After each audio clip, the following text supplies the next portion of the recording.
Hi friends, எல்லாருக்கும் வணக்கம். இந்த வீடியோல சுவையான தக்காளி தொக்கு எப்படி செஞ்சு ஸ்டோர் பண்ணி வச்சுக்கிறதுன்னு தான் பார்க்க போறோம். நான் இதுக்கு 4 கிலோ தக்காளி எடுத்திருக்கேங்க. ஒரு பெரிய பாத்திரமா வச்சு அதுல செக்குல ஆட்டின சுத்தமான நல்லெண்ணெய் தேவையான அளவு ஊத்திக்கோங்க. நல்லெண்ணெய் சேர்த்தோம்னா ரொம்ப நல்லா இருக்கும். தக்காளி எல்லாத்தையும் சின்ன சின்னதா கட் பண்ணி வச்சிருக்கேன். 4 கிலோ தக்காளியும் கட் பண்ணி எண்ணெயில போட்டு நல்லா வதக்கிக்கோங்க. தண்ணி எதுவும் ஆட் பண்ண தேவையில்லை. தண்ணி அதுலயே இருக்கு, போதுமான அளவு இருக்குங்க. அதனால தண்ணி ஆட் பண்ண தேவையில்லை. நீங்க நல்லா தக்காளியை போட்டு வதக்கிக்கோங்க. தக்காளி நல்ல ஒரு ஆஃப் மெஷர்மெண்ட் அளவுக்கு வெந்ததுக்கு அப்புறம் அது கூட வீட்டுல அரைச்ச சுத்தமான மிளகாத்தூள், மல்லித்தூள், மஞ்சத்தூள், கொஞ்சம் காரத்துக்கு நல்லாவே காரம் சேர்த்திக்கலாம்.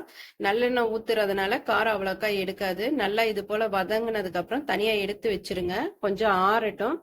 ஆறுனதுக்கு அப்புறம் ஒரு மிக்சி ஜார் எடுத்து அதை மிக்சியில போட்டு கொஞ்சம் நல்லா அரைச்சி எடுத்துக்கலாம். ஏன்னா அரைச்சி எடுத்தோம்னா நல்ல கிரேவியா இருக்குங்க. அதனாலதான் மிக்சியில போட்டு அரைச்சி எடுத்துக்கிறோம். ஒரு 3 டைம்ஸ் நான் 4 கிலோ தக்காளியை 3 டைம்ஸ் போட்டு அரைச்சிக்கிட்டேங்க. நல்லா அரைச்சு நைஸா எடுத்து ஒரு பாத்திரத்துல எடுத்து ஊத்தி வச்சுக்கிட்டேன். இந்த தக்காளி தொக்கு பாத்தீங்கன்னா சப்பாத்திக்கு, தோசைக்கு, இட்லி, சாப்பாடு எல்லாத்துக்குமே போட்டு நம்ம சாப்பிடலாம். இது போல அரைச்சு எடுத்து ஒரு பாத்திரத்துல தனியா ஊத்தி வச்சுக்கிட்டேங்க. ஊத்தி வச்சத மறுபடியும் ஒரு பாத்திரத்தை கழுவி வச்சு அதுல மறுபடியும் நல்லெண்ணெய் சேர்த்துக்கிட்டேன். நல்லெண்ணெய் தேவையான அளவு நல்லெண்ணெய் ஊத்திக்கோங்க. ஊத்தினதுக்கு அப்புறம் நல்லெண்ணெய் காஞ்சதுக்கு அப்புறம் கடுகு போட்டுக்கோங்க. கடுகு போட்டு கடுகு நல்லா பொரிஞ்சதுக்கு அப்புறம் வெந்தயம் சேர்த்துக்கோங்க. வெந்தயம் ரொம்ப சேர்த்த வேண்டாம், ஏன்னா பொடி பண்ணி நம்ம போட போறோம். அதனால வெந்தயம் கொஞ்சம் கம்மியாவே சேர்த்துக்கோங்க. வெந்தயம் நல்லா பொரிஞ்சதுக்கு அப்புறம் கொஞ்சமா பூண்டு, ஒரு 6 பூண்டு உரிச்சு வச்சிருக்கேங்க, சின்ன சின்னதா கட் பண்ணி வச்சிருக்கேன். அதையும் இது கூட சேர்த்துக்கோங்க. சேர்த்துட்டு நல்லா பூண்டு வதங்கினதுக்கு அப்புறம் நம்ம அரைச்சி வச்சிருக்கோம்ல தக்காளி, அதை எடுத்து இது கூட ஆட் பண்ணிக்கலாம். ஆட் பண்ணி நல்லா கொதிக்க விடுங்க. எண்ணெய் பிரிஞ்சு வரணும். நல்லா ஒரு 15 மினிட்ஸ் நல்லா கொதிக்கட்டும். கொதிச்சு வந்ததுக்கு அப்புறம் நம்ம தனியா வெந்தயமும் கடுகும் வறுத்து பொடி பண்ணி வச்சிருக்கிறோம். அந்த மசாலாவும் இது கூட நல்லா வெந்து வந்ததுக்கு அப்புறம் நம்ம இது கூட ஆட் பண்ணணும். இது தக்காளி தொக்கு செய்யும் போது மேல தெரிக்கும்.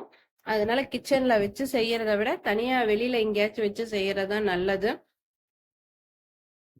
நல்லா இது போல பிரிஞ்சு வந்ததுக்கு அப்புறம், எண்ணெய் பிரிஞ்சு வந்ததுக்கு அப்புறம் கடுகும் வெந்தயம் பொடியும் இது கூட ஆட் பண்ணிக்கோங்க. அதுக்கப்புறம் மறுபடியும் கொஞ்சம் எண்ணெய் ஊத்தி கடுகு போட்டு கருவேப்பிலை, மிளகாத்தூள், பெருங்காயத்தூள் இதெல்லாம் ஆட் பண்ணி தாளிச்சு அதுல எடுத்து கொட்டிடுங்க.